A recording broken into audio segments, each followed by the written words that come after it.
नमस्कार मित्रों, अक्षय तृतीया पर पुण्य परंपरा तथा समृद्धि का बड़ा योग बनने जा रहा है। हर वर्ष की तरह इस वर्ष भी ये युगादि पर्व पर जप तप दान और पूजा का अक्षय पुण्य आपको मिलने को तैयार है। इस वर्ष तृतीया तिथि 29 अप्रैल शाम 5:29 से लेकर 30 अप्रैल दोपहर 2:12 तक रहेगी। अक्षय तृतीया की खरीदारी के लिए 30 अप्रैल की दोपहर 2:12 तक शुभ समय रहेगा। आप इस समय में सोना चांदी वाहन भूमि वस्त्र फर्नीचर सेंधा नमक रुई मिट्टी का दिया और कम से कम मिट्टी का घड़ा अवश्य खरीद सकते हैं। इस वर्ष अक्षय तृतीया के सर्वार्थ सिद्धि योग तथा बुधवार का संयोग इस वर्ष की शुभता को विशेष बनाता है। हम जानते हैं कि इस पावन पर्व पर किए गए सभी प्रकार के कार्यों का फल अक्षय रहेगा, यानी कि अमिट रहेगा, लंबे समय तक चलेगा। आज हम बात करेंगे अक्षय तृतीया के दिवस पर माता पार्वती के विशेष स्वरूप देवी अन्नपूर्णा के प्रागट्य का, जो कि भूखों गरीब तथा लाचार मनुष्य को भोजन प्रदान करने के लिए इस दिन प्रकट हुई थी।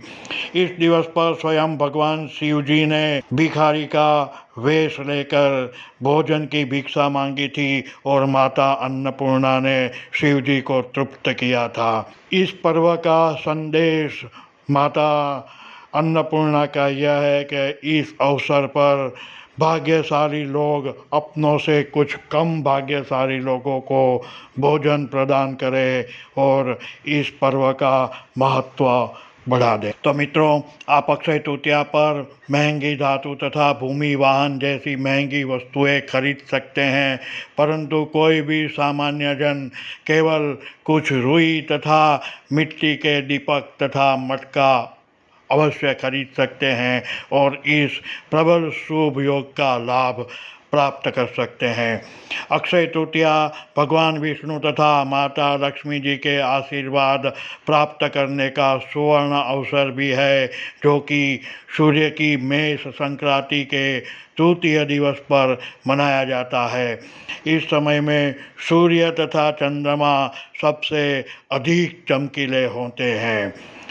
आइए जानते हैं कि इस दिवस पर कुछ खास बात क्या हुई थी जिससे इस दिवस का महत्व अनेक गुना बढ़ जाता है। उस दिन भगवान गणेश तथा वेद व्यास जी ने महाकाव्य महाभारत लिखने के कार्य का प्रारंभ किया था। इस दिन भगवान विष्णु के छठे अवतार भगवान परशुराम जी की जयंती अभी भी मनाई जाती है। इस दिवस पर देवी अन्नपूर्णा का जन्म तथा गंगा नदी का पृथ्वी पर अवतरण हुआ था। इस पावन दिवस पर भगवान शिव जी ने कुबेर को देवताओं के कोषाध्यक्ष नियुक्त किया था।